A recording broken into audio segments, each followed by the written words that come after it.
भारतीय सेनाओं ने जिस प्रकार से ऑपरेशन सिंदूर में जो पराक्रम दिखाया है, जो शौर्य दिखाया है, उसको सभी ने नमन किया, सभी ने उसको सैल्यूट किया। हम जानते हैं कि जिस प्रकार से हमारी सेनाओं ने, हमारी तीनों सेना, हमारे वायु सेना, जल सेना, थल सेना और हमारे जो पैरामिलिट्री फोर्सेज हैं, जिस ताकत के साथ, जिस शक्ति के साथ उन्होंने पाकिस्तान के ऊपर प्रहार करके उसको जो है ध्वस्त करने का काम किया, आज पूरा देश हमारी सेनाओं का अभिनंदन करता है। हम जानते हैं पहलगाम में जो आतंकवादी हमला हुआ, हमारी सेनाओं ने उसका बदला 6 और 7 मई को पाकिस्तान में जो आतंकवादी शिविर है उनको ध्वस्त करके लिया।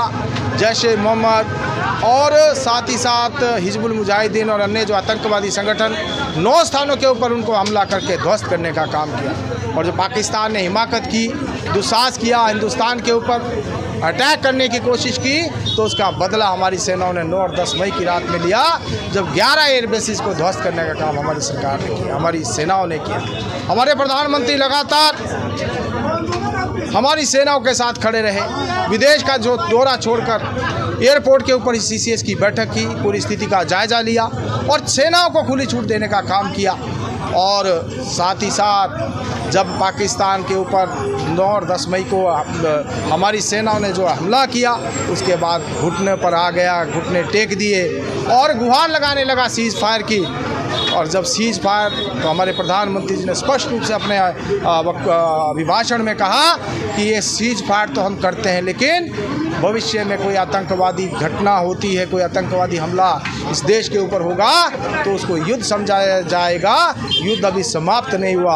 और दूसरी बात, स्पष्ट रूप से माननीय प्रधानमंत्री जी ने कहा कि अब पाकिस्तान के साथ जो बात होगी केवल POK को लेकर होगी, POK को वापस लेने को लेकर होगी, या फिर आतंकवाद के ऊपर होगी। इसके अलावा किसी विषय के ऊपर बात नहीं होगी। किसी तीसरे देश की मध्यस्थता स्वीकार नहीं होगी। सिंधु जल संधि है उसको स्थगित किया गया, उसको एज इट इज रखा जाएगा।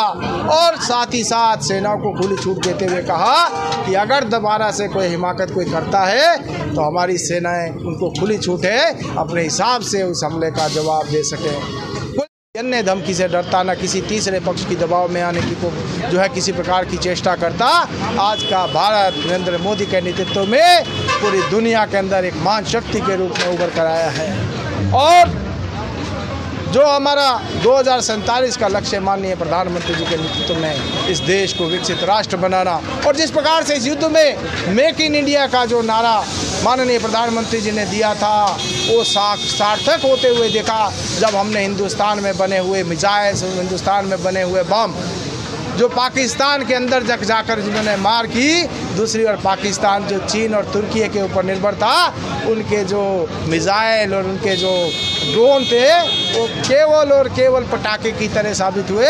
हमारी सेनाओं ने पाकिस्तान को धूल चटाने का काम किया। कुल मिलाकर देश भर में इसी प्रकार की तिरंगा यात्रा निकालकर, और प्रदेश में भी सभी मंडलों स्तर के ऊपर प्रदेश में इस प्रकार की तिरंगा यात्रा निकालकर भारतीय सेनाओं के पराक्रम को जहाँ सराहा जा रहा है। देश भर की जनता, प्रदेश की जनता सेना के साथ कंधे से कंधा मिलाकर खड़ी है। भविष्य में किसी प्रकार का कोई दुस्साहस कोई करता है तो देश की जनता सेनाओं के साथ पूर्ण रूपेण हर संभव हर समय तत्पर है। किसी प्रकार से भी सेनाओं के साथ उनका मनोबल आगे बढ़े, उसको और बढ़ाने में जो है देश की जनता आज काम कर रही है।